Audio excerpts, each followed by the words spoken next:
Madame, Monsieur, bonjour, ravi de vous retrouver en cette matinée du 8 avril 2021. Il est 9 heures. Nous serons ensemble jusqu'à 10h30. Mina Abed est déjà parmi nous. Mina, bonjour. Bonjour Noah, bonjour à tous. Comment ça va, Mina? Ça va? Avec le 7e jour de Ramadan. 7 déjà? Ça passe vite, hein? Une semaine déjà, la Ça première passe semaine. vite. Très très Ouais, vite. non, Ça non, se passe ça bien. va. Très Ça se bien. passe bien. Non, non, Très bien. impeccable. D'autant plus, on a eu un temps très agréable cette semaine. Exactement, exactement. Très Pas trop agréable. chaud. Non, On non. a eu droit à des pluies aussi. Oui, donc ça va, ça va. Ah ben voilà. Mais sinon, on fait la cuisine. Il faut bien. Et faut bien manger, faut bien se nourrir. Il faut bien manger, il faut bien se nourrir. Eh bien justement, il faut bien manger, il faut bien se nourrir. Et bien nous allons en parler ce matin.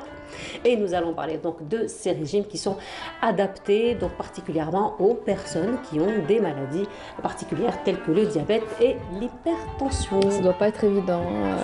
Certainement, avec Ramadan, avec tous les bons plats. Sahara, généralement, Justement. c'est aussi beaucoup de sucreries, Peut-être- beaucoup de kalbelouz, Oui, beaucoup peut-être de qu'ils sortent dalia. pas, je sais pas. Faut pas sortir. Et puis il faut pas ramener surtout toutes ces bonnes choses à la maison. Exactement. Voilà, Exactement. surtout. Et nous parlerons également ce matin du bon comportement du musulman durant le mois de Ramadan. Nous savons quand même que c'est un mois où il y a beaucoup d'accidents de la route, Tout à fait. malheureusement. Tout à Il fait. y a finalement parfois une très mauvaise maîtrise de soi, n'est-ce pas? Pas parfois, souvent. Souvent, et bien justement, nous allons en parler ce matin et justement donner quelques conseils pour mieux se maîtriser, éviter tout accident, particulièrement lors de ce mois sacré. Ce mois sacré, c'est pas que du négatif, il y a beaucoup de positif puisqu'on voit beaucoup, j'ai envie de dire, de tableaux, d'images et beaucoup de scènes de bénévolat, de solidarité. Et nous allons en parler ce matin en compagnie des bénévoles du Croissant Rouge. Excellent. Et voilà, nous parlerons également de climat ce matin, Mina Abed, puisque l'incubateur, donc Tech2Hop, a organisé la deuxième édition de Climate Challenge, voilà, Challenge du changement climatique. Donc il y a eu des lauréats par rapport à ce changement, il y a bien. eu donc des projets innovateurs afin de ne pas arriver déjà au point du non-retour par rapport au climat, déjà. J'espère. Voilà, donc ouais. pour la protection de l'environnement. Kenza Chal sera parmi nous ce matin pour nous donner les nouvelles et les activités aussi associatives durant ce mois sacré, durant cette semaine. C'est Voilà, parfait. Merci pour ce petit avant-goût. avant-goût, voilà, préparé par Amel Almi. Et voilà, Bravo, donc Mina, tu nous donneras quelques nouvelles du ciel pour ce week-end? Je vais essayer. Elle va Je suis pas essayer. très motivée, mais On va bon. essayer. Franchement, le mois de Ramadan, c'est Y a le pas de mois de la motivation piété, le aujourd'hui. mois du partage. Et Mina, elle n'est pas motivée. Non, pas aujourd'hui. Je sais pas pourquoi. Pas aujourd'hui, mais de toute façon, tu n'as pas le choix. Hein. Tu nous Ouais, donneras bah, j'ai quand pas le même choix. des nouvelles du ciel, particulièrement à ceux qui veulent faire des actions de bénévoles, Oui, bon. de bénévolat. Oui, oui. Ceux qui ont envie de le faire, oui. Bah, écoutez, écoute-moi, Eh ben voilà, tu vois, t'as c'est pas la le choix. journée idéale. Hein. Eh ben voilà. En plus, C'est la journée idéale. tu donneras quelques détails. Quand même. Ouais, je vais essayer. Ah, tu vas le Ouais, faire. Tu vas le faire, tu vas bien le Bon, faire. Mais la- ce la- sera juste après le jingle. Ouais, bah déjà.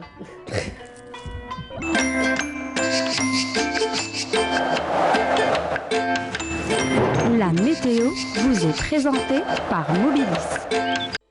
موبيليس معا نصنع المستقبل. Je poserai quand même la question à notre chercheur ce matin par rapport à comment avoir une bonne motivation durant le mois de Ramadan, puisque la motivation fait aussi partie du bon comportement du musulman durant le mois de Ramadan. Je crois que j'ai déjà la moitié de la réponse. Qui est... Dormir tôt. Ah J'ai l'impression que c'est pas la moitié de la réponse, j'ai l'impression que c'est toute la réponse. Toute la réponse déjà. finalement. C'est Dormir toute la tôt, réponse. c'est très important. Dormir tôt, dormir bien. En fait, tu as toute la réponse aujourd'hui parce qu'il faut dormir tôt et bien manger équilibré. Et ne pas trop manger, surtout, avant de dormir. Choix Voilà, avant c'est de dormir, je suis pas certaine. Hein. Tu n'as pas vu Bonjour d'Algérie hier Pourquoi? parce qu'il y a eu un médecin qui avait parlé du sommeil hier. Bah voilà. Eh ben voilà. Je rate toujours les bonnes choses. Tu rates pas, de toute façon, tu peux toujours nous retrouver sur les réseaux sociaux. Hein. Oui. Et ben voilà. Et Au revoir. revoir donc le passage de notre médecin qui a insisté sur le bon sommeil. Et puis nous on parlera également donc de C'est nutrition. vrai que c'est important. Parce que aussi les repas équilibrés ont aussi leur impact sur un bon C'est sommeil. vrai, tout à fait. Complètement Voilà. d'accord. Et ben voilà, maintenant que tu as ta réponse, doute la réponse, tu nous donnes. Je t'ai donné la réponse. Voilà, tu as donné Je la t'ai donné réponse, la réponse. tu as posé la question, tu as trouvé la moitié et toute la réponse. Voilà, j'ai posé la question, je me suis répondu à Tu as été moi-même. répondu Voilà. toi-même. Pourquoi pas? Pourquoi pas, bien Oui, sûr. Et mais donc voilà. du coup, ça te motive un petit peu pour nous donner un peu plus de détails sur les nouvelles du ciel? Oui, Eh ben voilà. Oui. Eh ben voilà. Allez, c'est à toi. J'ai pas le choix, comme tu l'as dit. Merci beaucoup. Alors, bonjour à tous. Et bien aujourd'hui, on aura un temps très agréable, un temps idéal hein, pour sortir et se promener avec beaucoup de soleil tout au long de cette journée. À l'ouest, au centre et à l'est du pays, sur les régions sahariennes, on aura un ciel plutôt voilé vers l'extrême sud, le Garlotte Tassili et le Sahara oriental. Dégagé sur le reste des régions sahariennes, faudra s'attendre au retour des pluies à partir de mardi. Les températures de cet après-midi, eh bien, elles sont très agréables pour un mois d'avril avec 22 degrés à Annaba, on notera 23 degrés à Alger, Oran, 18 à Tiaret, 19 degrés à Al-Bayad Hama, 20 degrés à Djelfa, 27 degrés Hassim Soud, 37 degrés à Ilizi, 38 Janet, 36 à Tanarasset et enfin la maximale atteindra les 44 degrés à Borj Badi Mouhtari Ingezan. On passe tout de suite à l'état de la mer. Pour cet après-midi, on notera une mer agitée, un peu agitée sur l'ensemble des régions côtières avec des vents entre 20 et 40 km/h à l'ouest du pays, entre 20 et 30 km/h sur le centre et enfin entre 10 et 20 km/h vers les côtes est. On passe tout de suite au continent africain pour cette journée. Un ciel dégagé à Khartoum, N'Djamena, Niamey, Tripoli, peu nuageux au Caire, et puis côté Mercure, on notera 26 degrés à Tunis, 44 degrés à Niamey, 43 à Khartoum, et enfin 45 degrés à N'Djamena. Encore une fois, excellente matinée et à tout à l'heure.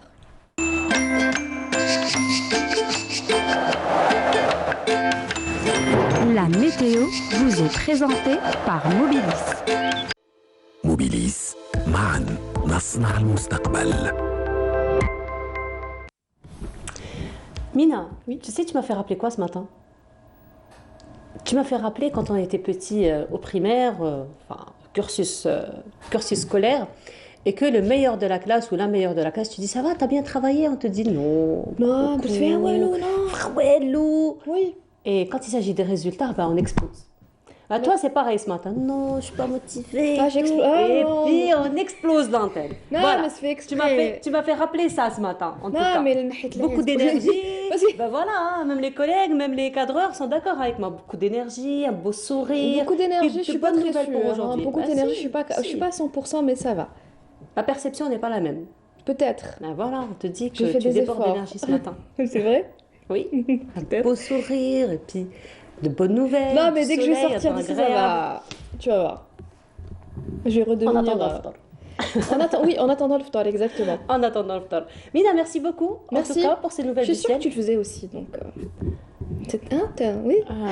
Oui, t'en faisais non. partie, Nord. Si. Non. Ma continue khadam et Non, puis. hein. moi j'ai toujours été très sûre par rapport aux notes. Quand je dis j'ai bien travaillé, j'ai bien travaillé. Quand je dis ça n'a Et pas t'étais été, le ça n'a genre. pas été. Copier Chalia. Oui, ça par contre, oui. Oh là là. Ah, ça j'étais un peu. Oui, ça par contre, j'étais Heureusement comme que je ça. t'ai pas connue. Voilà. Ça par contre, Heureusement j'étais- que je t'ai pas connue, ma petite. Mina, on se retrouve tout à l'heure. Si, oui. Après le journal télévisé du midi. Oui. Après celui de 19h. Bah oui. Et demain, Et à partir demain, de à 9h. partir de 9h. Toujours aussi motivé, en tout cas, ce qui est sûr. Merci Merci peut-être beaucoup, un peu Mina. plus qu'aujourd'hui. On va voir. Beaucoup plus qu'aujourd'hui. Si je dors suis sûre. tôt, oui. Si tu manges bien et tu dors tôt. Non, ça va, ça va. Pour le manger, ça va. Donc il suffit juste de dormir un peu tôt. Et bien dormir. Ouais, c'est ça le problème, hein, c'est ça. Voilà. Une bonne tisane de camomille, ça va beaucoup t'aider. Non, mais j'ai pas de mal à dormir. Mais je sais pas, j'ai l'impression que je vais rater quelque chose là si je dors tôt.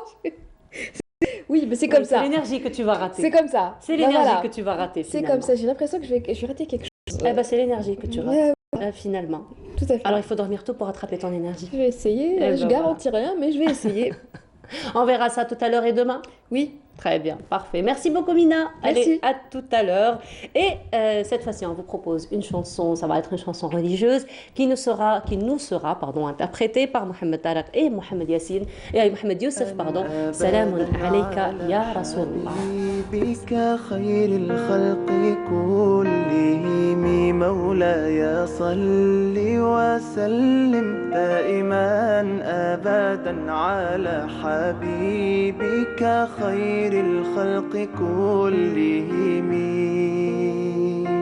يا عليه شافع الأمة بذكر الرسول تشحذ الهمة يا ربي بجاه النبي أزح الغمة يا ربي بجاه النبي. C'était donc une chanson de Mohamed Tariq et Mohamed Youssef qui nous ont interprété Salamun alayka ya Rasulallah. À présent, donc, nous recevons Monsieur Abdelhamid Hachadi. Bonjour, bienvenue à vous. Allah yassalmak, bonjour à tous. Et vous êtes représentant donc, du ministère des Affaires religieuses et des Waqf. Ouais.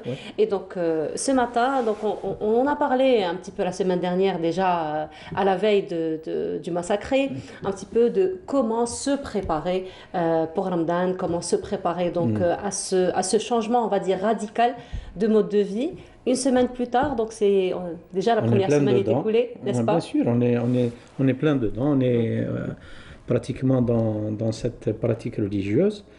Allah tabaraka wa ta'ala قال كتب عليكم الصيام يا أيها الذين آمنوا كتب عليكم الصيام كما كتب على الذين من قبلكم لعلكم تتقون. C'est-à-dire l'objectif, la visée du jeûneur, c'est d'arriver à un certain niveau de piété en jeûnant.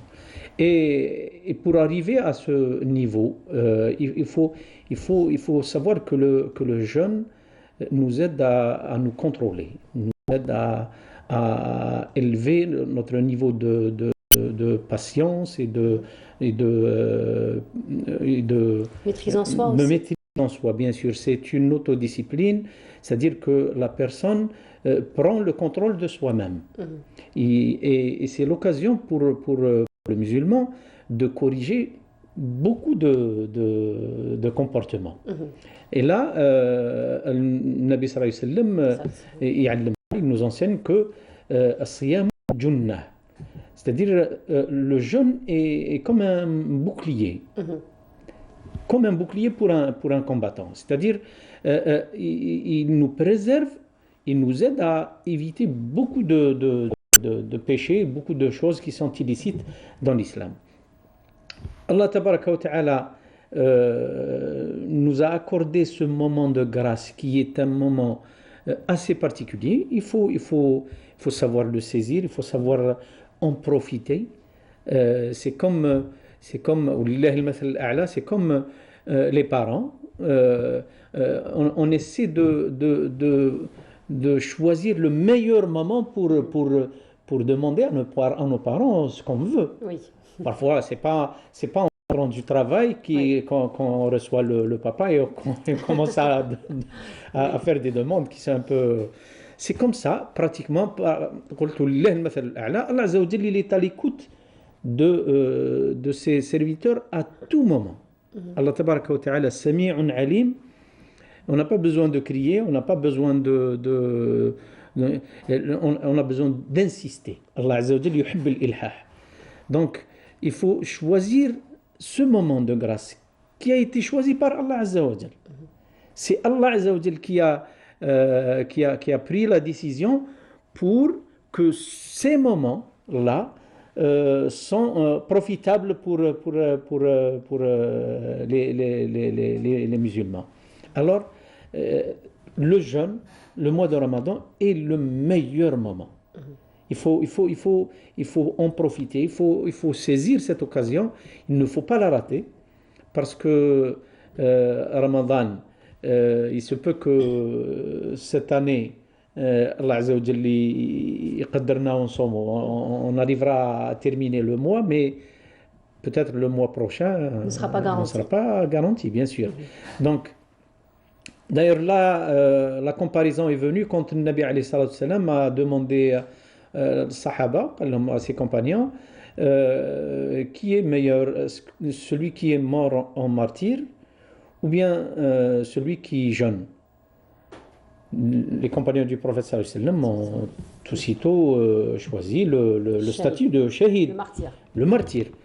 Alors le Nabi sallallahu alayhi wa sallam leur a corrigé cette réponse en leur disant que certes, le statut de martyr est un statut assez particulier, mais il faut voir et observer que le musulman qui vit plus, c'est-à-dire qui va profiter de plusieurs ramadans après. Et c'est là comment dirais-je, le maziya. C'est là qu'il faut voir que le jeûne est un devoir, bien sûr, mais c'est une opportunité à ne pas rater. Alors justement, le jeûne, c'est une opportunité à ne pas rater. Donc le jeûne, finalement, n'est pas juste un acte de s'abstenir, donc de manger, de boire et de fumer pour les fumeurs, bien sûr, pour entendu. les fumeurs. Mais il y a finalement plein d'autres actes qui tournent autour de Bien ce sûr. jeûne. Là, je profite pour dire à mes compatriotes, à nos frères et sœurs, que Allah Azza wa Jal, il a considéré cet acte d'adoration et il a donné un statut, il lui a donné un statut assez particulier. Donc, en jeûnant, on essaie de se démarquer, de se différencier de certaines créatures qui sont capables de jeûner aussi. Et là, il y a pratiquement 3 niveaux de jeûne. Akramakumullah, les bêtes jeûnent aussi. Oui. On essaie quand les éleveurs, par exemple, constatent que leur bétail a un problème de santé quelconque, ils procèdent à cette pratique. Ils essaient de faire arrêter, de faire manger ces bêtes pour arriver à les guérir, bien sûr. Donc, d'ailleurs, حتى كلمة الصوم في العربية يقولوا صام عن الأكل يعني أمسك والعرب قديما يقولوا صامت الخيل عن السبيل وصامت الخيل عن الأكل. Donc, même un animal peut jeûner. Alors, on essaie de se démarquer. Voilà. On essaie d'atteindre un niveau un peu élevé, bien sûr, parce que l'être humain, il est meilleur que toute autre créature. Allah Azza wa Jal akrama bani Adam. Donc, on essaie d'aller au-delà du fait de s'abstenir de manger et de boire et d'avoir des rapports charnels. Donc, comment arriver à ce stade, à ce niveau? On essaie de s'abstenir, d'abstenir notre langue, nos mains, notre esprit, notre pensée même. Arriver à s'abstenir de ne pas dire des calomnies, de ne pas dire des vulgarités, de ne pas faire de faux témoignages, de ne pas porter préjudice à autrui en utilisant des termes qui touchent autrui. C'est comme ça qu'on arrive à se démarquer par rapport à ces créatures qui n'ont pas cette conscience qu'on a, qui n'ont pas cet libre arbitre qu'on a. C'est-à-dire, nous, on choisit de jeûner, on va vers le jeûne avec volonté, En pleine conscience, contrairement à ces créatures qui n'en ont pas cette chance. Et justement, là, on entre dans tout ce qui est maîtrise de soi. Bien sûr, bien sûr.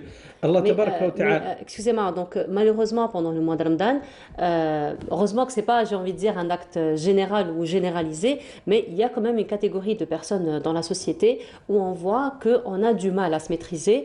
Et j'ai envie de dire, le jeûne, c'est toujours le bouc émissaire. Donc, Rani Saïm, voilà. Et là, justement, il faut pointer de doigt ces comportements. Parce que les gens n'ont pas compris le vrai sens du jeûne. Ils ne sont pas arrivés à comprendre et à saisir le hikmah, ce qui est derrière, ce qui est après le fait de s'abstenir de manger et de boire. Quand la personne considère que le jeûne est seulement cet acte, s'abstenir de manger et de boire. Donc il va focaliser son intérêt, sa pensée sur son ventre. Parce que pour lui, le jeûne, c'est s'abstenir de boire et de manger.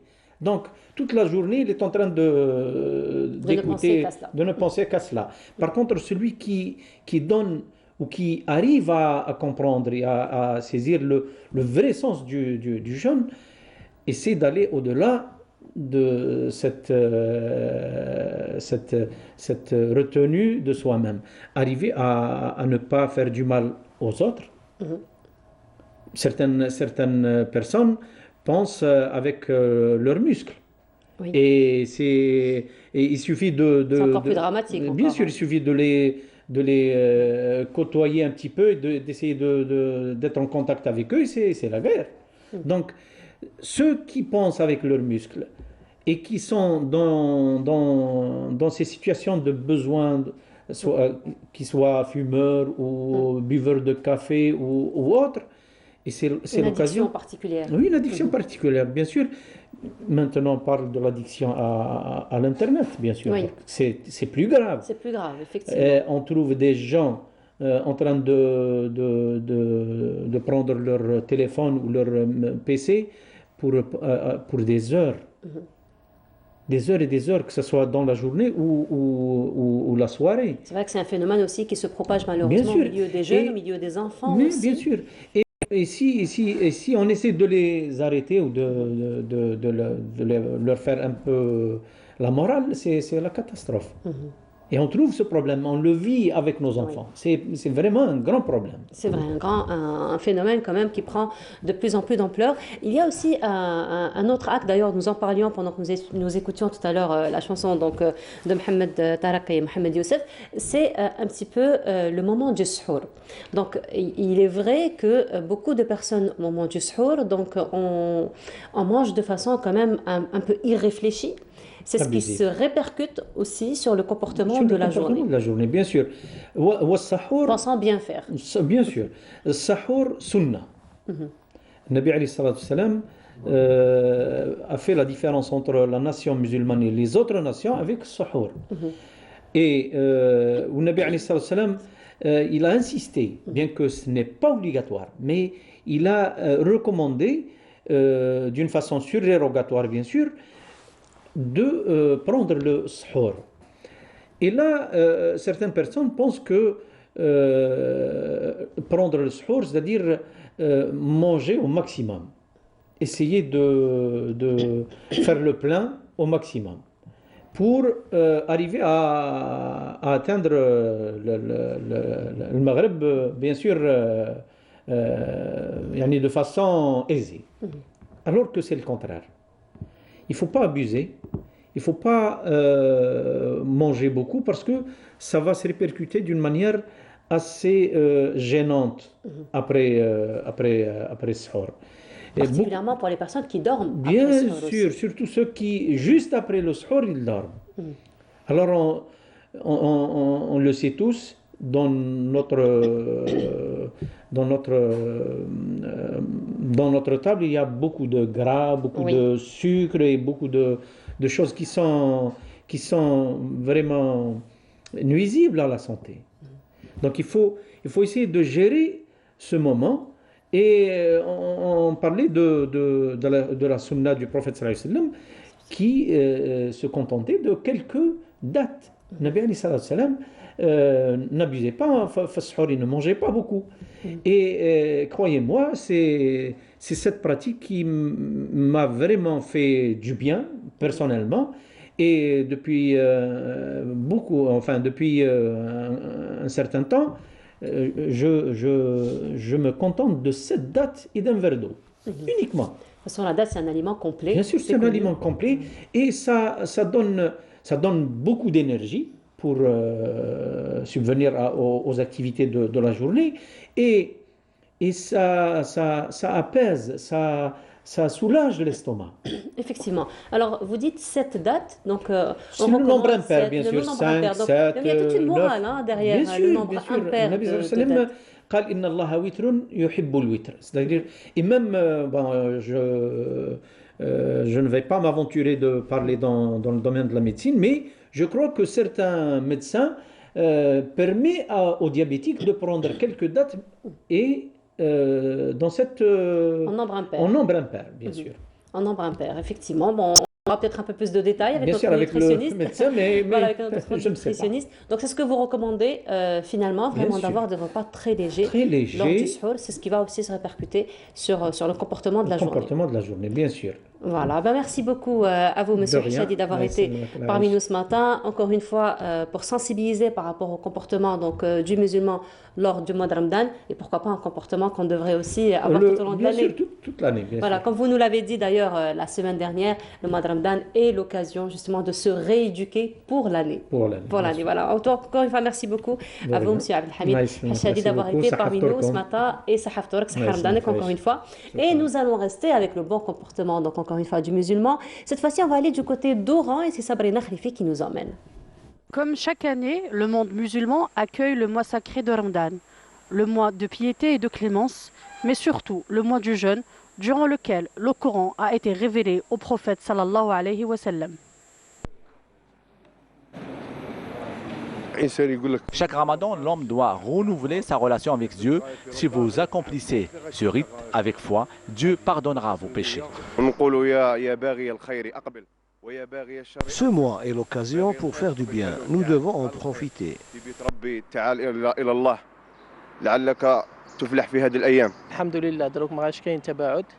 Les mesures barrières sont suspendues. Même les femmes peuvent accomplir leurs prières à la mosquée. En ce mois sacré, nous nous rapprochons de Dieu Tout-Puissant. À l'instar de plusieurs mosquées du pays, la mosquée de l'émir Abdelkader à Oran a tracé un programme religieux pour éclairer les esprits et préserver notre identité religieuse. تمثل في دروس بعد الصلوات بالإضافة إلى سرد صحيح البخاري. On a programmé des leçons après les prières pour la lecture de Sahih al-Bukhari et Imam Malik, des concours de récitation et psalmodie du Saint-Coran. En ce qui concerne les œuvres caritatives, chaque année l'association Majlis Subul al-Khayr organise l'iftar pour les gens de passage. Des couffins sont offerts aux familles démunies. En plus, des subventions mensuelles leur sont octroyées par le fonds de Zakat. بالإضافة إلى منح شهرية تسلم من صندوق الزكاة إلى هذه الفئة. Mois de jeûne, certes, mais aussi une occasion pour raffermir les liens de solidarité entre les Algériens. Et voilà, c'était donc un reportage de Sabrina Khalifi qui s'est intéressée encore une fois au comportement du musulman durant le mois de Ramadan et c'était dans la wilaya d'Oran. À présent, donc toujours dans le comportement, toujours dans le bénévolat, toujours dans la solidarité, nous allons nous intéresser aux activités de solidarité et cette fois-ci au sein du Croissant Rouge. Et ce matin, nous recevons Iman Rachdi. Bonjour Iman. Bonjour. Sahar Ramadak. Sahar Ramadak. Merci beaucoup. Et parmi nous également Mehdi Laïdi. Mehdi, bonjour. Bonjour. Ramadan Moubarak. Marhaba. Et également Nourhan Rizqi. Nourhan, bonjour. Sahar Ramadak. Marhaba bikoum. Alors, pour commencer, déjà, le Croissant Rouge, on le sait, il est présent tout au long de l'année, pas seulement le mois de Ramadan, tous les événements, toutes les grandes occasions et le mois de Ramadan particulièrement. Donc, vous représentez un petit peu le comité d'El Biar, de la commune d'El Biar. Alors, exactement. Qu'en est-il du programme du Croissant Rouge pendant le mois du Ramadan? Pendant le mois de Ramadan. Alors, déjà la première semaine, un bilan peut-être? Oui. Je sais que vous avez beaucoup travaillé. Oui, on a travaillé et il travaille là en ce moment d'ailleurs. Aujourd'hui, vu que c'est du bénévolat, on essaie de se réunir pendant la semaine, mais voilà, on a tous on est étudiants ou on travaille entre temps. Et du coup, la semaine, c'était une semaine d'achat pour préparer les couffins. Donc ils ont acheté tout ce qu'il fallait. Après une récolte, on avait organisé un événement de récolte de dons et de récolte de fonds pour acheter les dons. Et cette semaine, c'était pour acheter et pour préparer les couffins. Alors c'est justement préparer le couffin. Donc automatiquement, ce sont des couffins qui vont être distribués aux personnes qui sont dans le besoin, aux familles qui sont dans le besoin. Comment vous arrivez à identifier toutes ces personnes et toutes ces familles? En fait, pendant toute l'année, ce qu'on fait, c'est qu'on a des groupes qui font des assainissements, c'est ça? Des assainissements. Voilà. De recensement plutôt. Voilà, j'ai cherché le mot recensement. Je me disais assainissement, voilà, mais recensement. Du coup, on sait exactement où se trouvent les familles, même les mazal ma lhaqnalosh, ils peuvent venir à tout moment. Il n'y a pas de souci. Donc finalement, ce sont les gens des quartiers qui connaissent peut-être les voisins, peut-être les membres de la famille. On se fait aider beaucoup par les gens des comités de quartier. Voilà, les comités de quartier. D'autant plus qu'aujourd'hui, les comités de quartier, il faut dire qu'ils sont bien organisés, n'est-ce pas? Et puis, il y a beaucoup, sur le plan législatif, sur le plan donc, de la loi, il y a beaucoup de facilitation pour la création de ces comités, n'est-ce pas? Oui, exactement. Voilà. Alors, Norhan, vous vous organisez comment, justement, durant ce mois sacré? Donc, ça fait déjà une semaine. On s'organise comment? On sait beaucoup qu'il y a beaucoup de bénévoles, il y a beaucoup de gens qui veulent mettre la pâte. Et alors, on sait que les associations, d'une manière générale, les ONG, d'une manière générale, c'est comme une petite entreprise. Donc, tout est très bien organisé. Exactement. On fait ça étape par étape. Donc, on répartit les différentes tâches. Donc, il y a ceux qui s'occupent des achats. Après, ceux qui sont disponibles, car comme elle a dit, la majorité sont occupés. En d'autres occupations, effectivement. Donc, dès que quelqu'un peut se libérer, on fixe un jour. Donc, généralement, c'est le vendredi. Et on fait tout ce qui est préparation de coups. Et aussi, préparation des prochains événements. On fait des stratégies. Tout ce qui est organisation. Voilà ce que je disais, petite entreprise. On parle de stratégie. Par exemple, aujourd'hui, on va aller voir ce quartier, ce qui manque pas. On va revérifier les familles et tout, leurs besoins, les malades, parce qu'on a des malades qu'on entretient toute l'année. Tout au long de l'année. Voilà. Et par exemple, aujourd'hui, tel quartier, après le quartier Y, après le quartier X, et voilà. D'accord, donc c'est un tableau, c'est ça? C'est un emploi du temps, un tableau, tout est informatisé, carrément. Chez nous, au comité d'Elbière, tout est sous système informatique. Les familles, avec le nombre d'enfants, leur âge et leur scolarité. Voilà, pour pouvoir subvenir. Oui, voilà, exactement. S'ils ont un besoin spécifique, s'ils ont une maladie, si le papa il travaille un dossier à fournir aussi. Donc c'est vraiment très très bien organisé. Et c'est sous remboursement justement, on travaille tout au long de l'année et pour les listes, on les reçoit généralement de l'APC d'Elbiar. Très bien. Voilà. Voilà, donc vous travaillez en collaboration, encore une fois, avec les autorités locales. Exactement. Voilà, alors justement, pour revenir un petit peu au travail et donc à toute cette organisation du Croissant Rouge, et ben notre ami Arilaz Ould Hamouda s'est intéressé justement au travail des bénévoles au sein du Croissant Rouge algérien. Je vous propose de voir ce reportage et on se retrouve juste après.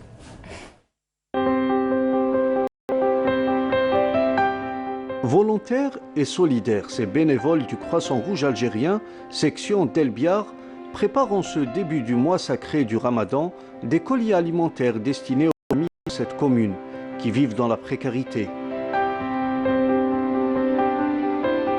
Pendant l'année, c'était du triage de vêtements et des colis alimentaires. Après, il n'y a pas longtemps, on a fait un événement concernant Ramadan. Donc on a collecté des dons pour faire des coups alimentaires. Ça apporte de la joie, surtout quand on aide les personnes démunies, les personnes qui n'ont pas la chance d'être dans la même situation sociale que nous. Et le but, c'est d'apporter un peu de soi-même pour aider les autres. Pour ce qui est du mois de Ramadan, donc les années précédentes étaient un petit peu difficiles pour nous vu les circonstances, le Covid, etc. Alors on faisait et la désinfection et la distribution en même temps. Mais cette année, Inch'Allah, on est un petit peu plus à l'aise. On est actuellement en train de préparer les colis. La première distribution se fera le vendredi, Inch'Allah. Ça va s'étaler pendant tout le mois et ça c'est en fonction de la disponibilité des denrées. Donc on lance un appel pour les donateurs de notre commune. Selon la disponibilité des produits, ces bénévoles distribuent des denrées aux foyers dans le besoin, une équipe qui travaille en étroite collaboration avec l'APC pour avoir une base de données qui regroupe les contacts des familles nécessiteuses relevant de la commune d'Elbiar. On va cibler maintenant pour la première distribution, on va cibler une cinquantaine de familles. Par contre, cette opération va se répéter tout au long du mois. On va essayer d'organiser au moins 4 campagnes de distribution de denrées alimentaires. On va essayer de tabler sur un maximum de familles nécessiteuses, soit dans la localité d'Elbiar ou bien dans les localités limitrophes. La solidarité ne se limite pas aux dons de produits alimentaires. Durant ce mois sacré, ces bénévoles du Croissant Rouge algérien lancent un autre appel au don du sang, un liquide qui demeure vital pour certaines personnes, dont la vie dépend d'une transfusion sanguine.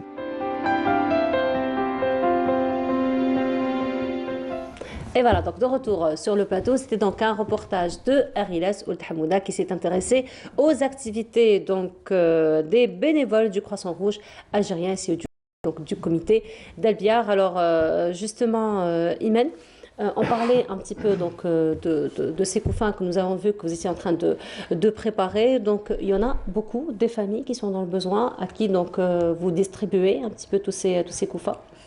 Il y en a dans les 200 ou plus, au plus. Environ. Mais on essaye de les, de les trier par rapport aux précaires, des personnes beaucoup plus nécessiteuses et prioritaires par rapport à d'autres, comme les cancéreux, les familles malades, les familles qui n'ont pas de papa par exemple, ou carrément ils ont un papa alité, ou des cancéreux, des parents cancéreux, tout ça. Donc on essaie vraiment de les aider au maximum, même tout ce qui est suivi médical. On a une petite pharmacie, on va dire, une toute petite bionderie d'ailleurs, où on a beaucoup de médicaments et on les appelle, enfin on a déjà leur dossier médical chez nous, mais on les appelle aussi à venir si vous avez besoin de telle ou telle chose. Vous nous ramenez juste l'ordonnance avec un cachet bien sûr et on vous donne tout ce qu'il y a à donner, tout ce qu'on a, ou on essaie de vous avoir. D'autre part, si on n'a pas le médicament en question, on va essayer au maximum. De se le procurer, exactement. D'essayer de les mettre à leur disposition. Voilà. Et justement, Mehdi, encore une fois, parlons de santé, parlons encore une fois de cette prise en charge, on va dire, des malades. Il y a aussi le Croissant Rouge qui est très connu par, on va dire, son engagement pour le don du sang. Oui. Donc, connaît-il un petit peu de cette opération? Alors, c'est des opérations qui se font, on va dire qu'on fait minimum une dizaine par an. C'est à peu près une par mois. On essaie de faire une par mois quand on peut.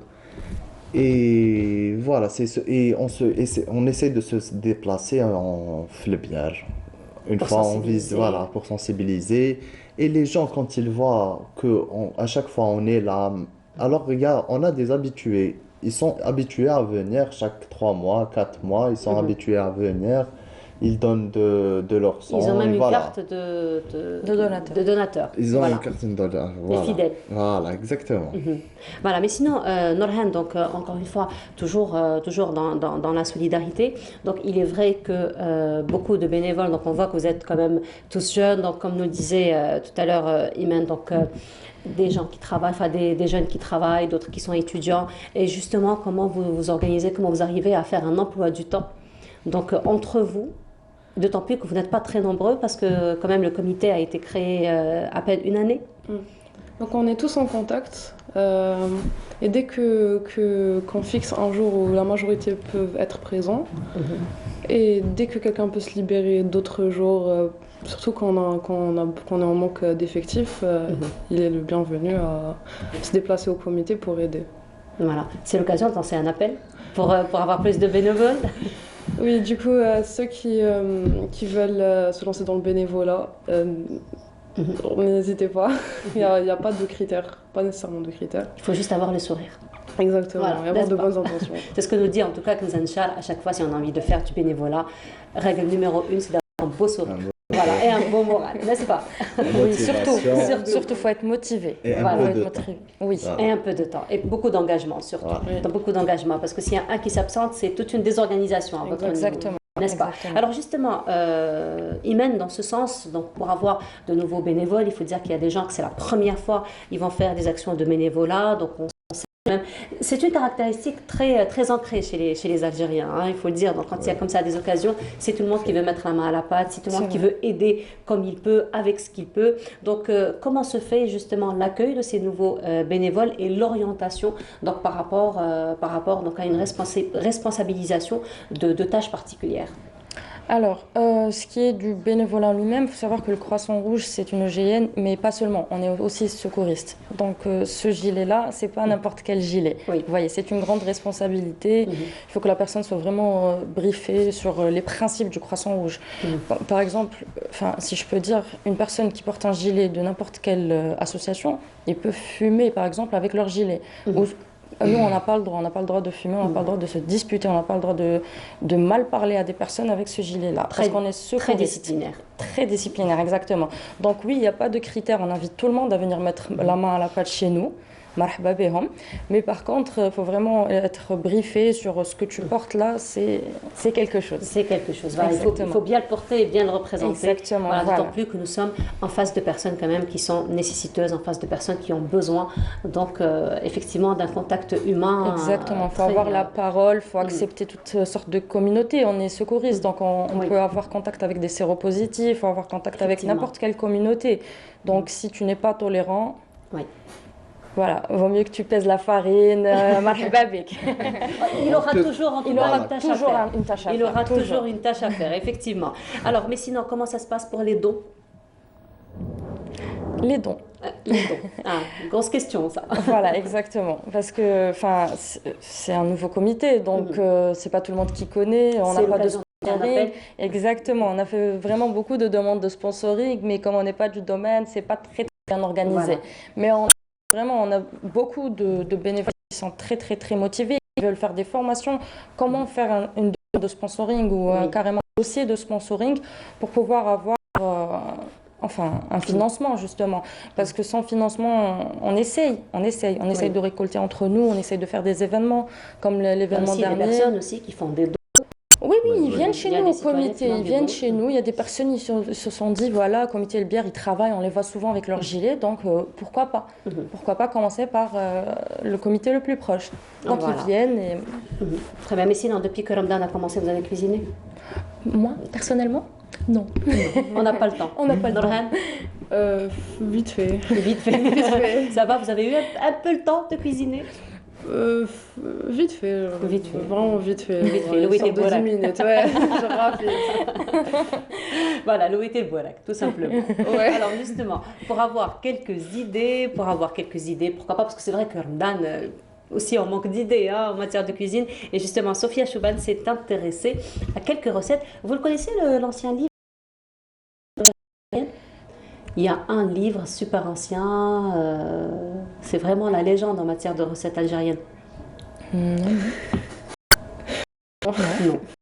Voir quelques images, vous allez le reconnaître. En tout cas, merci beaucoup d'avoir été parmi nous ce matin. Iman Rachdi, Mahdi Laïdi aussi, Nourhan Rizqi, merci beaucoup d'avoir été parmi nous ce matin. On vous félicite pour tout ce que vous faites. Continuation. Merci beaucoup, madame. Allez, on va découvrir le livre de recettes. Oui. Allez, on y va. On va découvrir le livre de recettes. Donc, c'est Sophia Chouban, cette fois-ci, qui s'est intéressée aux recettes du fameux livre Les recettes algériennes. Et elle s'est intéressée particulièrement aux recettes à base de viande. Regardez, on se retrouve juste après.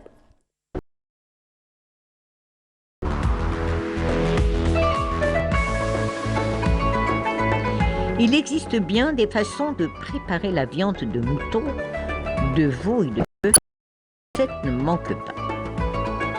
Ce qui est largement consommé, ce sont les plats de courgettes farcies, dolma-qarra, fond d'artichaut farci, dolma-qarnoun, ragoût d'aubergine, nderbel badangel, ragoût de gombos, mouloukhia, shteta et croquettes de pommes de terre. Façonné avec des ingrédients et des épices du terroir, le plat de petits pois à la viande tombe à point nommé grâce aux légumes saison. Mais pour sortir des sentiers battus, la ménagère se transforme en véritable cordon bleu et se mobilise près de ses fourneaux pour préparer des plats traditionnels de haute facture. Le poulet devient le roi de la table puisqu'il s'adapte à toutes les sauces. Tagine Zeytoun se confectionne en multiples recettes. Le poulet en sauce, ou cuit à la vapeur, en gratin aux œufs, en friture, de quoi rassasier tous les palais. Quant aux boulettes de viande hachée, mtouam, aux croquettes au fromage, sfiliat dzaïr, elles ravivent la vedette. La vertu calorifique des tagines sucrés est indiscutable, donc ils seront disponibles tous les jours sur la table, comme la viande au pruneau, le hamalhlo. Donc, raffinement oblige, ou à titre illustratif chez certaines familles, les losanges d'amandes en sauce et les triangles de pâte d'amande d'eau mouton font partie de la gastronomie de Constantine et de Tlemcen. Pour le prochain numéro culinaire, les plats céréaliers seront au rendez-vous. Bon appétit!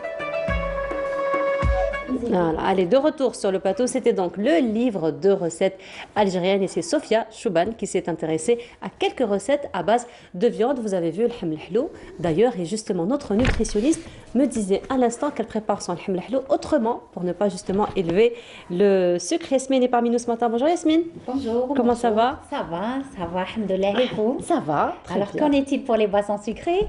J'étais sûre qu'elle allait me poser cette question. J'en étais sûre. Alors, les boissons sucrées, boissons gazeuses. Oui. Ça, boissons gazeuses. Alors, pour être honnête, j'ai pris le premier jour. D'accord. Et il en restait dans la bouteille. Donc, j'en ai pris le deuxième. Deuxième jour. D'accord. Alors, combien de verres par repas?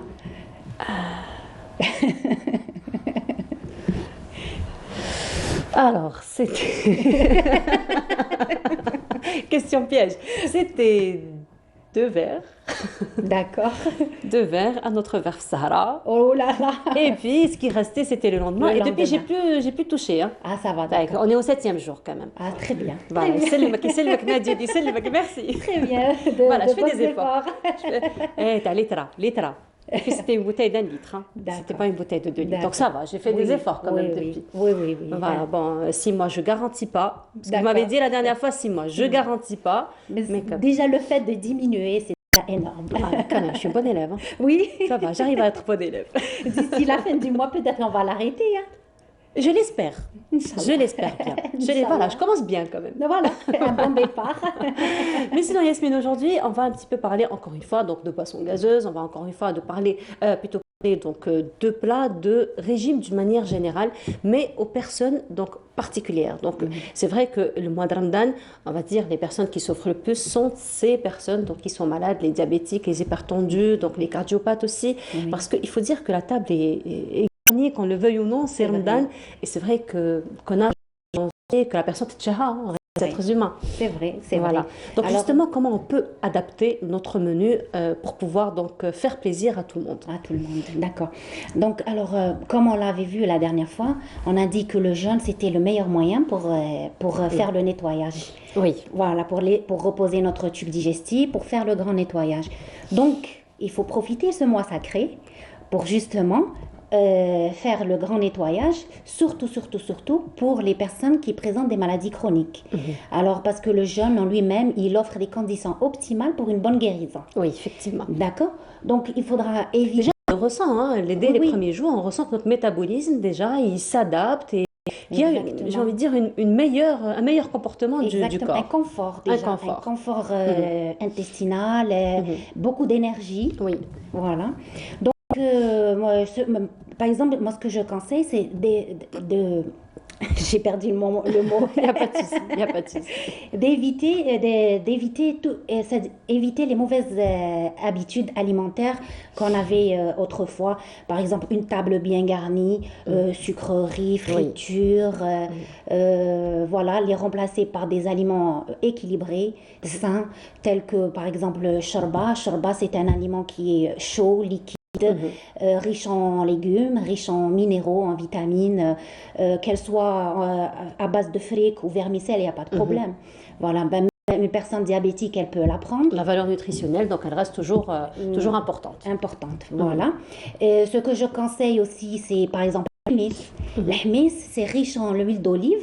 Et l'huile d'olive, il améliore la digestion. Il améliore la fonction de la vésicule biliaire. Vous pouvez répéter ça, j'adore l'hmis. Vous pouvez répéter ça. je le conseille, l'ahmis, surtout quand il est bien rempli d'huile d'olive. Maman, راكي تسمعي. Moi, s'il n'y a pas le hmis à table Ramadan, pour moi, c'est pas ça. La table, il manque quelque chose à table. Il lui manque quelque chose, effectivement. Voilà. Durant le mois de Ramadan, c'est vrai que la présence de l'hmis est impérative, tout comme Sharba. Oh, exactement. Alors, pour les bourreks, j'avais dit la dernière fois, éviter les fritures. Donc, on va essayer au four sur la panineuse. Voilà.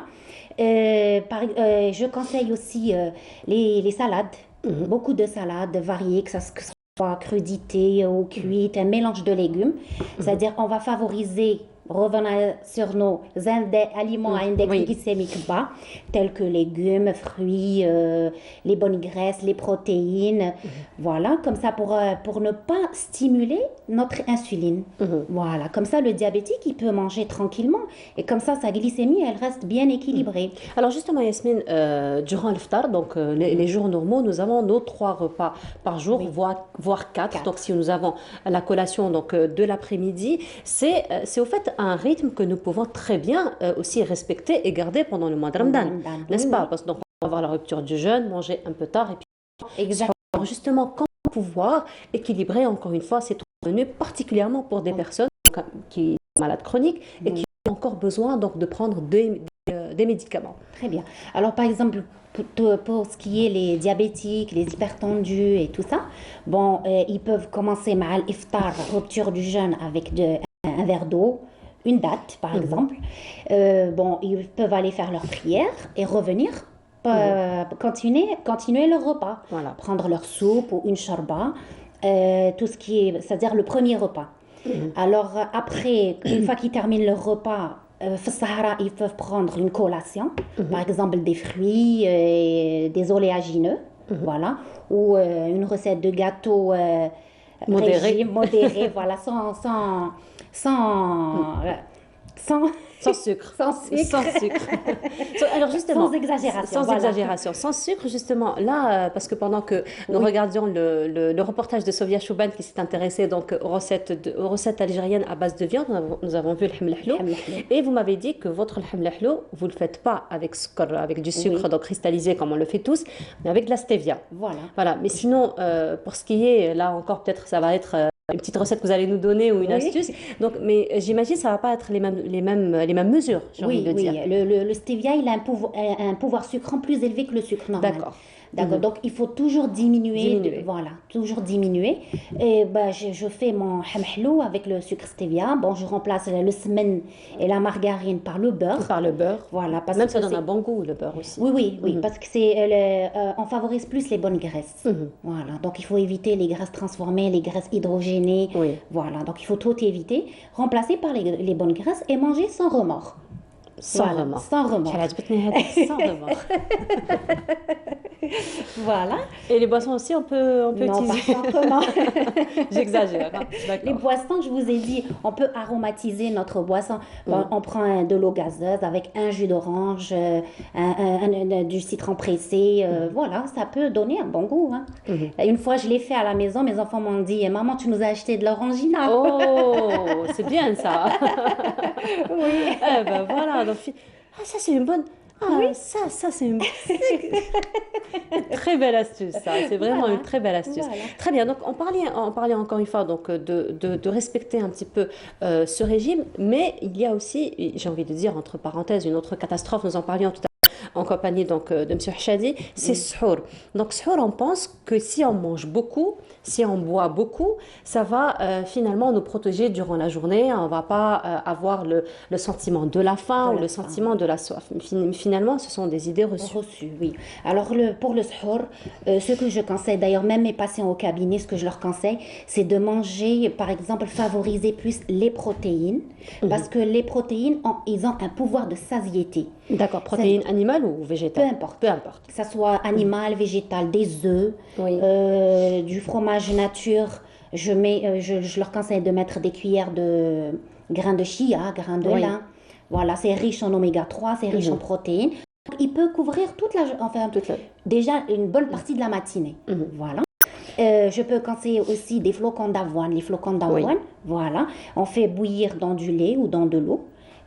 Des oléagineux, un fruit. C'est un repas assez complet. Il est riche en protéines, riche en glucides complexes et ça peut durer. Très riche en fibres aussi. En fibres aussi, voilà. Donc, il donne une satiété à la personne. Et quand on mange sucré, par exemple, quand c'est le moment tashour, le passant, il se jette sur les gâteaux, le kibellouz, des sucreries.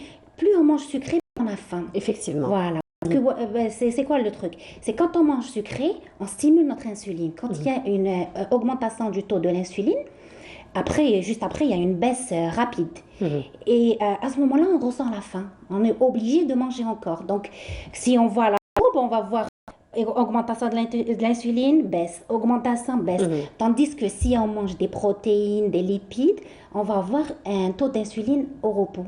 Et c'est là qu'on ne ressent pas la... Au fait, l'insuline, c'est l'hormone qui stimule la faim. Qui stimule la faim. Voilà. Donc, encore une fois, aujourd'hui, on s'intéresse donc à ces personnes qui ont des maladies chroniques, donc particulièrement les diabétiques, les hypertendus, aussi les cardiopathes. Alors, pour cette catégorie de personnes, qu'en est-il justement de leur rapport avec le jeûne? Alors, c'est vrai que la décision revient au médecin. Il faut dire que la décision revient au médecin. Donc, c'est le médecin qui peut autoriser ou pas le jeûne chez ces personnes. Mais il faut dire aussi, Yasmine, que ces personnes ont quand même un rapport très particulier avec Ramadan. Et parfois, même si on leur demande de ne pas jeûner, ils le font quand même. Ils le font, oui, c'est vrai, c'est vrai. La plupart, ils se disent, je me sens capable de jeûner. Donc, ce qu'on leur conseille, par exemple, un diabétique, on lui conseille s'il est bien équilibré, bien sûr, s'il a une glycémie à jeun équilibrée, une glyquée bien équilibrée, il peut jeûner, il n'y a pas de souci. Sauf que il surveille sa glycémie. Il prend la glycémie capillaire en fin de matinée, vers 11h midi. Et la glycémie juste avant l'iftar. Alors si sa glycémie varie, c'est-à-dire si elle est inférieure ou égale à 0,70 grammes par litre, il faut qu'il arrête le jeûne parce qu'il risque de faire une hypoglycémie. Par contre, si elle est élevée, supérieure ou égale à 3 grammes aussi, il faut aussi arrêter le jeûne parce qu'il risque de faire un coma acidocétose. Quand même. Voilà. Donc on leur permet de jeûner, mais tout en surveillant leur glycémie, une surveillance étroite de leur glycémie. Pour les hypertendus, par exemple, au contraire, on conseille le jeûne pour l'hypertension artérielle, parce que le jeûne, il équilibre bien la tension artérielle, surtout si le patient il est bien équilibré et que son médecin traitant lui a permis de jeûner. Voilà. Donc, le traitement, on lui conseille par contre les diurétiques. Par exemple, s'ils prennent des diurétiques, de les prendre après l'Aïcha ou مع الفطور. Voilà, donc les diurétiques, ça peut être de l'eau, ça peut être des tisanes. Non, les diurétiques, les comprimés. Les comprimés, leur traitement. Alors, parce que justement, on ne conseille pas le vers sahur parce qu'il y a une fuite urinaire d'eau. Oui. Et il risque de faire une déshydratation tout au long de la journée. Voilà, c'est ça. Donc, on leur conseille de prendre le traitement le soir. Voilà. Alors, s'ils prennent des bêta-bloquants ou des inhibiteurs calciques, ils choisissent l'heure qui lui convient, il n'y a pas de souci. Mais pour les diurétiques, non, on conseille le soir. Le soir, donc après l'Aïcha. Après l'Aïcha. Le soir. Pour une personne qui veut, par exemple, à la mosquée pour salat tarawih, oui, on conseille après l'Aïcha. Mais une personne qui est à la maison, avec l'iftar, elle peut le prendre, il n'y a pas de souci. Voilà, donc encore une fois, ça reste un suivi que la personne doit se faire et surtout toujours revenir à son médecin. Ah oui. C'est surtout ça, c'est un point très important. Exactement. D'ailleurs, c'est des recommandations. Par exemple, moi, mes patients, je les revois toujours avant Ramadan. Donc il y a un bilan, il y a un bilan à faire, le contrôle. Exactement. Je les contrôle pour pouvoir leur permettre de jeûner ou pas. Voilà, et leur donner quelques conseils. On vous écoute quand vous dites... Oui, ça va, ça va. Ça va. J'ai eu de bons retours. La ma grand-mère, qu'elle nous écoute. Une fois, j'ai un patient, justement, je lui ai donné une recette de pain. Je lui ai dit, il faut arrêter la farine blanche. Je lui ai donné la recette de pain. Je l'ai revu une semaine après. Il est venu tout content avec son carnet de surveillance. Il est passé de 3 grammes et quelques à 1 gramme et quelques.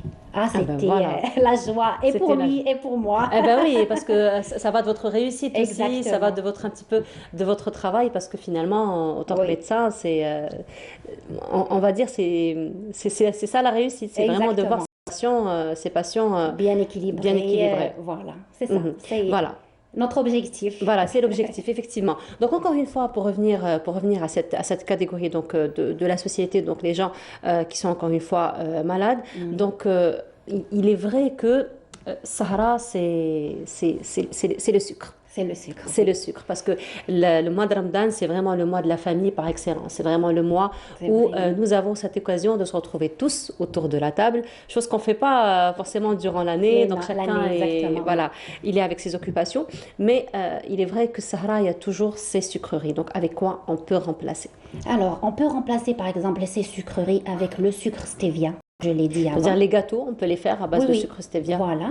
Ou le sucre de date. Oui. Moi, c'est ce que je fais chez moi. Le sucre de date, par exemple, ça souvent c'est disponible ici en Algérie. Le sucre de coco aussi. On peut remplacer les farines aussi par les farines complètes ou les farines de grains de lin. On mixe les grains de lin. Et on peut se faire plaisir, hein. On peut se faire plaisir. Il y a beaucoup d'astuces pour se faire plaisir. Hein. Alors, une question, on en parlait d'ailleurs tout à l'heure avec M. Hachadi, c'est les dates. Oui. Donc les dates, il faut dire c'est un aliment complet. C'est l'aliment de Ramadan par excellence, de la rupture du jeûne par excellence. Qu'en est-il justement de la consommation des dates par les diabétiques? Alors, pour les diabétiques, il faut consommer vraiment avec modération parce que ça reste sucré, ça élève le taux d'insuline et la glycémie sanguine. Mais ça reste des fruits riches en fibres, en antioxydants, riches en minéraux, en vitamines. Donc, il faut consommer avec modération.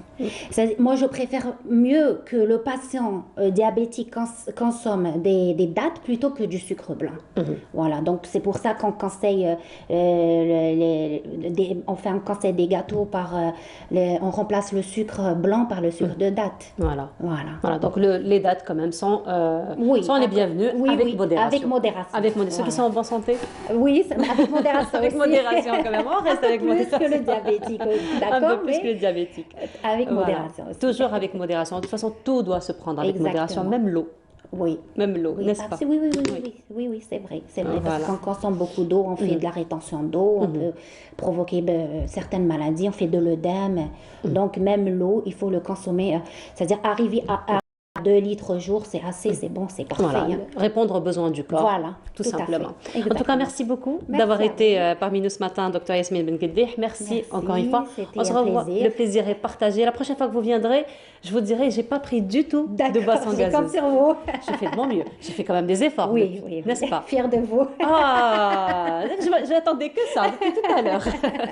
Merci beaucoup en tout cas. On vous tient encore une fois à Sahar Ramadan et on se dit à très bientôt, Inch'Allah.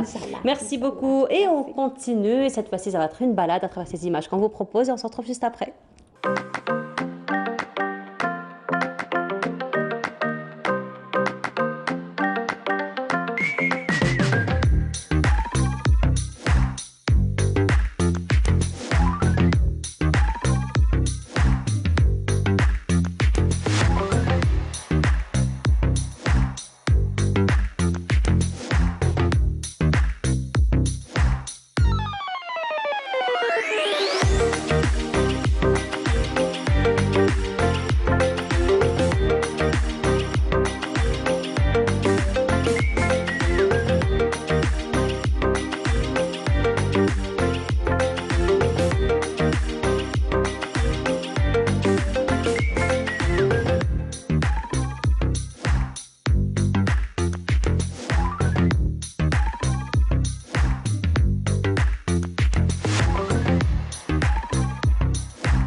Et de retour sur le plateau, cette fois-ci, nous allons nous intéresser à l'environnement, au climat, au changement climatique, puisque la 2e édition du Challenge du changement climatique a eu lieu, un événement organisé par l'incubateur Tech to Hub, représenté ce matin par le chef de projet, Nour Boubaker. Bonjour. Bonjour. Bienvenue à vous, Sahar. Merci beaucoup. Alors, le challenge du changement climatique, c'est la 2e édition. Tout à fait. N'est-ce pas? Alors, d'où vient l'intérêt, l'urgence et l'importance d'organiser donc ce challenge?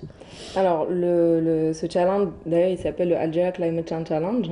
C'est un challenge qui a commencé où on a beaucoup réfléchi aux problématiques induites par le changement climatique. Donc, c'est ce qui nous a un peu lancé dans ce projet-là, de lancer un challenge pour détecter des porteurs de projets qui pourraient nous proposer des solutions qui pourraient résoudre ces problèmes-là. Donc, c'est ça. Alors, c'est la 2e édition, n'est-ce pas? Donc, qu'est-ce qui différencie, on va dire, la 2e de la 1re édition? Alors, c'est plus les porteurs de projets, les thématiques, les différentes solutions qu'on nous propose. Donc, c'est un peu ça qui différencie en fait la 1re à la 2e édition, on va dire. Ouais. Voilà, alors quelles ont été justement les thématiques proposées pour cette 2e édition? Alors, nous, ce qu'on fait, c'est qu'on propose, donc déjà, on a proposé 4 thématiques qui sont l'énergie verte, le recyclage des déchets, le recyclage alimentaire, la biodiversité et la transition énergétique et les différentes méthodes de consommation d'énergie. Donc, c'est 4 thématiques qu'on reproduit chaque année, mais aussi chaque édition aussi, on peut proposer d'autres thématiques, donc ça dépend en fait des différents problèmes. Et le but, c'est de recevoir des idées de projets innovantes via ces thématiques-là. Donc, où on nous propose des solutions, où ils ont déjà des solutions qui rentrent dans ces thématiques-là. Donc, c'est ça. Voilà, mais qu'en est-il finalement des porteurs de projets? Donc, qui a eu beaucoup de propositions et beaucoup de difficultés, surtout à choisir. Tout à fait. Alors, cette année, contrairement à l'an dernier, on a eu à peu près 112 à 115 candidatures. Cette année, on en a eu 300, 320 environ. Le double, mine de rien. Donc oui, c'était un peu difficile de faire la sélection. Déjà, on a commencé par une présélection où on a sélectionné 18 candidats qui ont présenté devant un jury. Et à la fin, donc, on s'est retrouvé avec les 8 finalistes qu'on cherchait, le but de ce challenge, quoi. Donc, il y a eu cette année des solutions autour de la transition énergétique, autour de la biodiversité, beaucoup aussi autour du recyclage de déchets, mais surtout recyclage des eaux pour l'irrigation, etc. Et c'est ça, donc comme l'an dernier, c'était aussi des solutions autour du recyclage, de biodiversité, d'énergie verte aussi. Donc c'est ça. Alors justement, 18 projets ont été retenus, donc 10 lauréats par la suite. 8 lauréats par la suite. Donc quels ont été les critères de sélection? Alors les critères de sélection, donc ça dépend de leur présentation, de comment ils présentent le pitch. Donc ça dépend aussi de leur business model, de leur stratégie marketing, de comment ils ont structuré en fait leur projet et comment ils vont proposer leurs solutions. Donc c'est très important.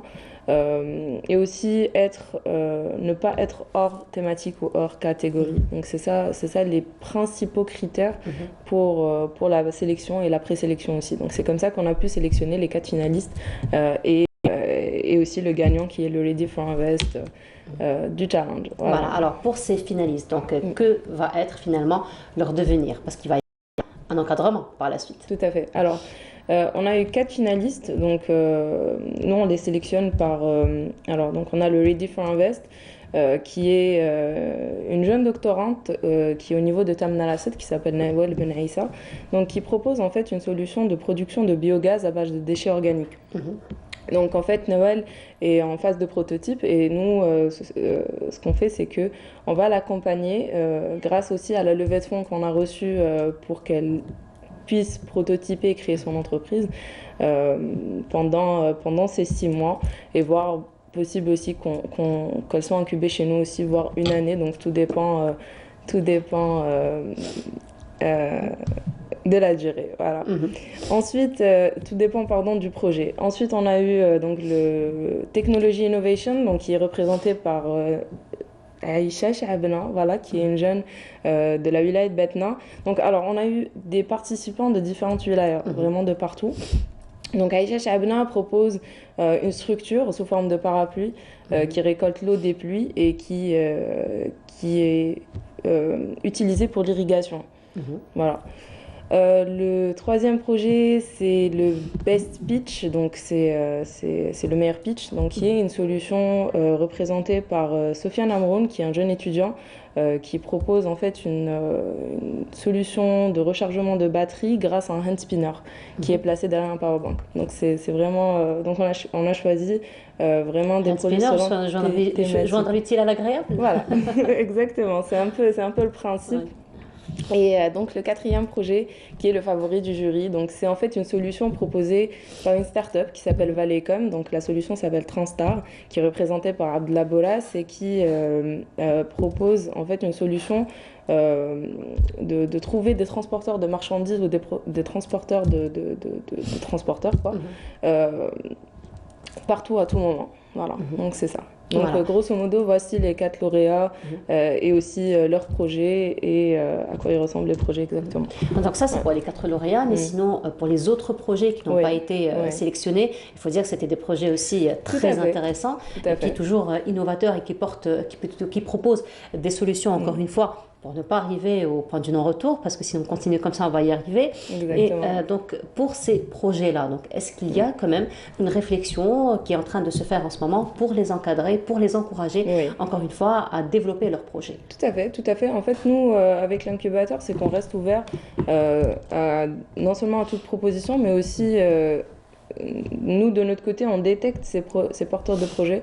C'est pas parce qu'ils ne sont pas lauréats qu'on va les oublier, au contraire.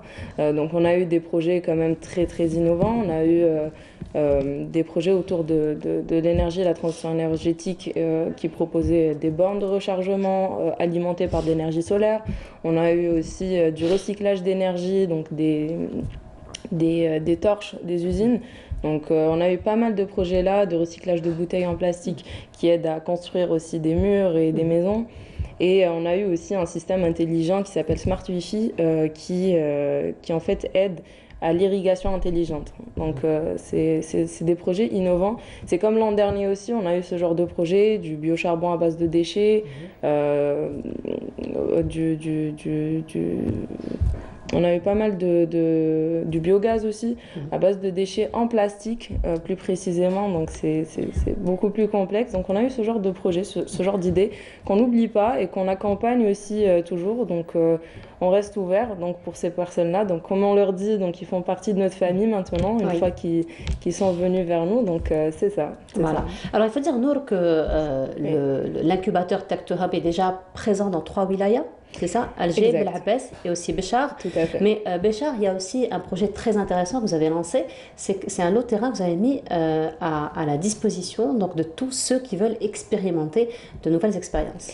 Tout à fait. Alors, pendant le challenge, alors généralement, ce challenge, le A3C Challenge, est organisé au niveau de la wilaya de Béchar. Donc, c'est une façon de montrer qu'il y a un réel impact au niveau du sud algérien. Et déjà, c'est très important pour nous. Et aussi, on est situé donc, au sein de cette wilaya-là. Et donc, pendant le challenge, on a fait une petite séance, on va dire, de jardinage, mais aussi vraiment de... C'était comme sous forme de workshop de soft skills, on va dire, qui va les permettre de vraiment être connectés avec la nature. Et vraiment, je ne saurais pas comment vous expliquer, mais c'était très, très, très intéressant comme activité. Donc, ce n'était pas qu'une simple activité. Donc, on était vraiment sur le terrain de Brinco.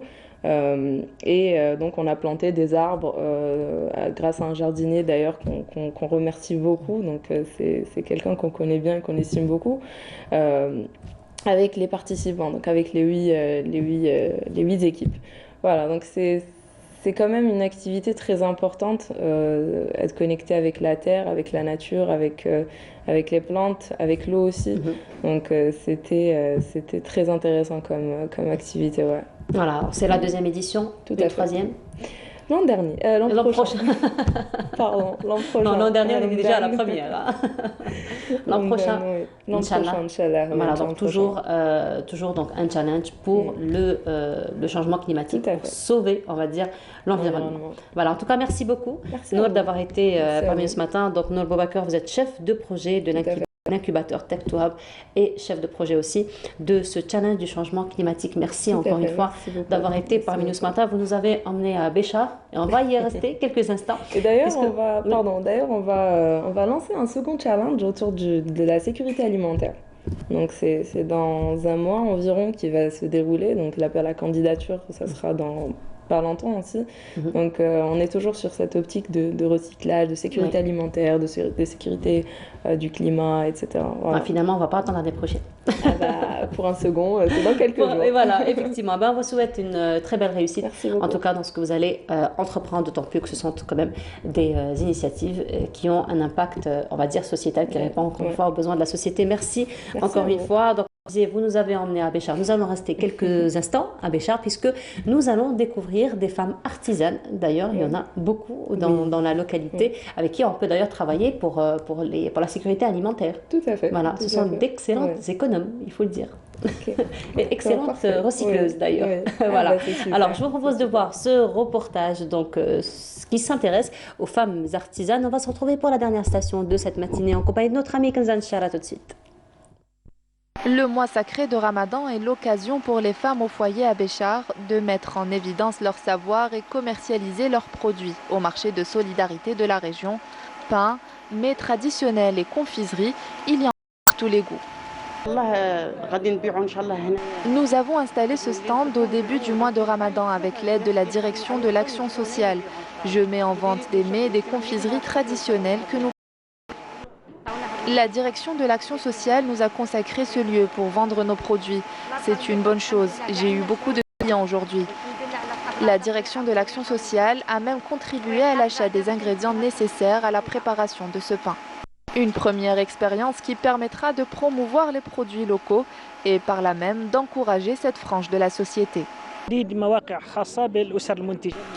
Nous avons consacré ce lieu pour les femmes qui désirent vendre des produits au niveau de ce marché de solidarité.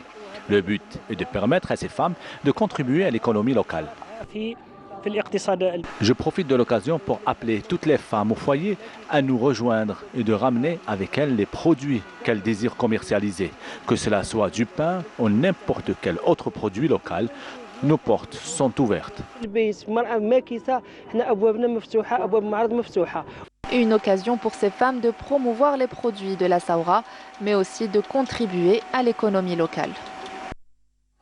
Et voilà, de retour sur le bateau Kanzan Char est déjà parmi nous. Bonjour Kanza. Bonjour, comment ça va?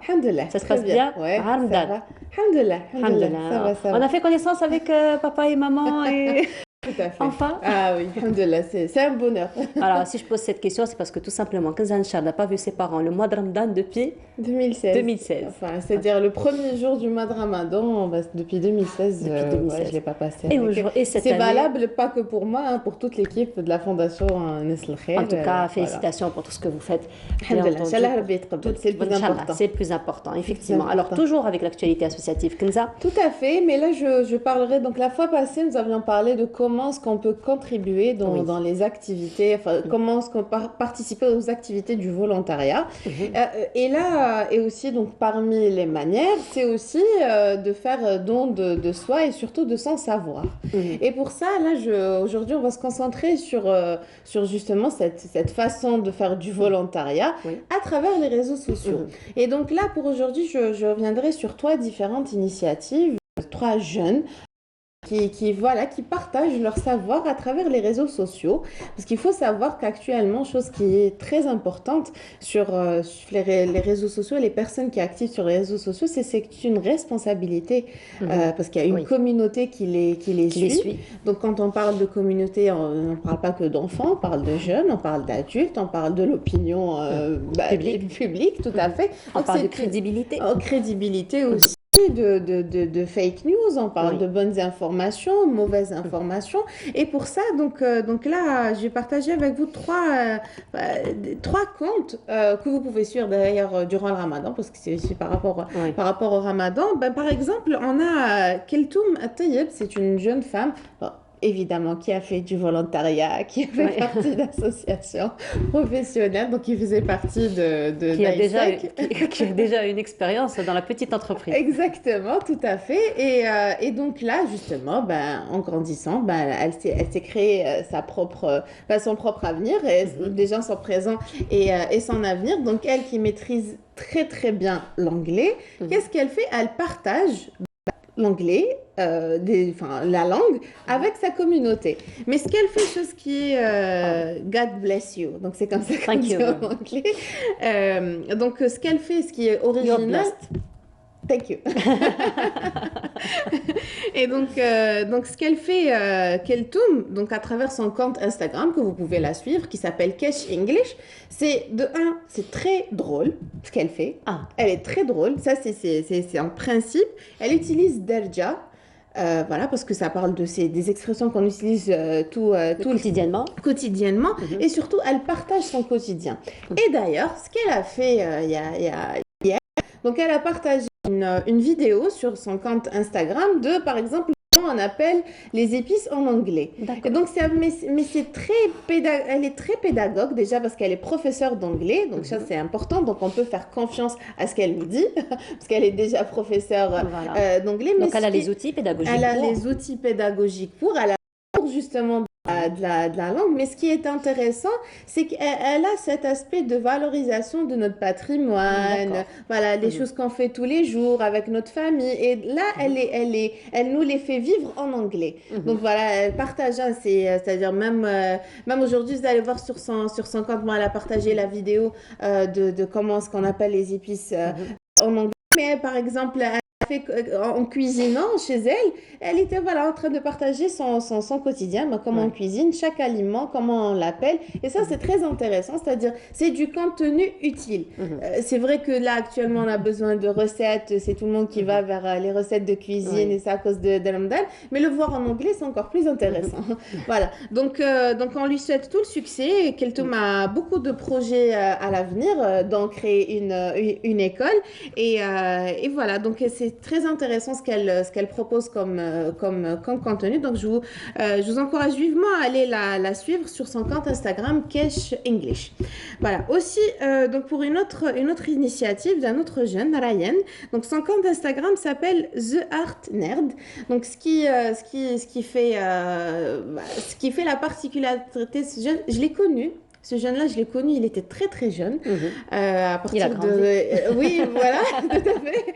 Mais à 14 ans déjà, il était très très impliqué dans le mouvement associatif de différents domaines. Et là, il a trouvé un petit peu sa voie. Donc actuellement, il est étudiant à l'université de Bebzouar en microbiologie. Mais ce qui fait passionné d'art, ce qu'il fait sur son compte Instagram, c'est par exemple, il part à Salambier, il fait un petit peu l'histoire de Salambier. D'accord. Il part à Notre-Dame. Un lieu, une histoire. Un lieu, une histoire, tout à fait. Et il relie, donc, ce qui est intéressant, ce que fait Yann, c'est qu'il relie toujours toutes les histoires à l'art, parce qu'il est très, très passionné d'art. Donc, ça d'antiquité, ça parle même des catastrophes naturelles qui ont pu influencer sur l'art. Donc il a vraiment des vidéos très très intéressantes, pas très longues, donc c'est pas très c'est pas ennuyeux. Pas très contraignant pour ceux qui trouvent que l'histoire ça ennuie, mais pas du tout. Donc c'est très efficace pour un petit peu les feignants qui veulent pas voir les reportages d'1h30 ou de 45 minutes. Ryan peut vous faire un tout petit résumé sur son compte Instagram. Donc c'est de petits reels qui fait lui-même. Donc c'est lui-même qui crée ces vidéos là et il les partage sur son compte, et c'est très très très utile, surtout que ça, il revient toujours à l'Algérie. Donc il revient toujours à des placettes très connues, peut-être même il y a des endroits que pour nous on y passe comme ça tous les jours, on les remarque pas, et lui il revient justement, que ce soit sur l'architecture de l'endroit, sur l'histoire de l'endroit, et surtout qu'est-ce que c'est devenu actuellement. Voilà, donc il s'appelle, donc vous pouvez revoir sur son compte Instagram, The Art Nerd de Ryan. Voilà. Aussi, donc pour la troisième initiative, donc Ramadan, c'est le volontariat, c'est Shahr al-Rahma wal Ghafran, et là pour ça je vous encourage à suivre un autre compte qui est de Oussama Mahrez. Donc Donc Oussama Mahrez, c'est le genre de... Enfin, comment il a été connu avec des actions très très simples qu'on a du mal à faire. Mais par exemple, il sort avec enfin, dans la rue, il met un petit mot نحبك. D'accord. Il donne à la personne. الكلمة الطيبة. الكلمة الطيبة. Et j'ai trouvé ça vraiment très très gentil. Gentil. Et puis aussi ça nous fait, et par exemple, il demande à la personne de sourire. C'est le genre à aller chez les personnes à faire un câlin. Enfin voilà. Ça me rappelle, oui, en fait, ça me rappelle une étude sociale qui a été faite justement où on demandait à des gens comme ça enfin on leur disait des gens comme ça qui marchaient normalement dans la rue et on lui disait juste un instant, tu es très belle. Et puis on voit la personne sourire. Bien sûr, tu es très beau. Et puis elle était magnifique aujourd'hui. Et on voit que les gens finalement sont très ravis de ce genre de réaction. Et ça nous fait rappeler que on est humain et ça nous fait rappeler aussi l'importance des liens sociaux parce que voilà, on est tous en communauté, c'est très très important de s'encourager. Il est très passionné des animaux aussi, donc il prend bien soin des animaux, de chats particulièrement, donc il les reprend chez lui, donc il fait toute une vidéo comment il en a pris soin et voilà, il est tout le temps en train de lancer des messages de solidarité à travers son compte Instagram. Donc Oussama Mahrez, donc trois mots d'ordre, c'est toujours humanisme, motivation et surtout espoir. Donc, et sourire. Et sourire. J'apprends les leçons, hein. Tu as vu, j'apprends les leçons. Très bien, tout à fait. Voilà, en tout cas, merci beaucoup Kenza de nous avoir fait encore découvrir ces trois acteurs de la société qui font quand même un qui ont travail qui ont une responsabilité sur leur communauté. Effectivement. Ils en prennent, voilà, ils sont conscients. Ils en ont conscience en tout cas. Voilà, en tout cas, c'est une très belle chose parce qu'on voit quand même que ce sont des initiatives qui s'élargissent et qui se propagent de plus en plus. Donc, ça reste quand même, ça donne de l'espoir. Tout à fait. Voilà, en tout cas, merci beaucoup. Merci. Kenza, encore une fois, on se voit la semaine prochaine. Inch'Allah, pour d'autres escales associatives et d'autres escales. Donc, comme celle-ci, même si elles sont individuelles. Merci, Kenza, à toi et bonne semaine. Et beaucoup de courage. Voilà, et nous arrivons à la fin de notre émission. Merci énormément de nous avoir suivis. Je vous souhaite une très agréable journée à tous. Il fait très beau, profitez-en. Et sahaftor. Comment on se voit demain, Inch'Allah, à partir de 9h. Au revoir. مولاي صل وسلم دائما أبدا على حبيبك خير الخلق كلهم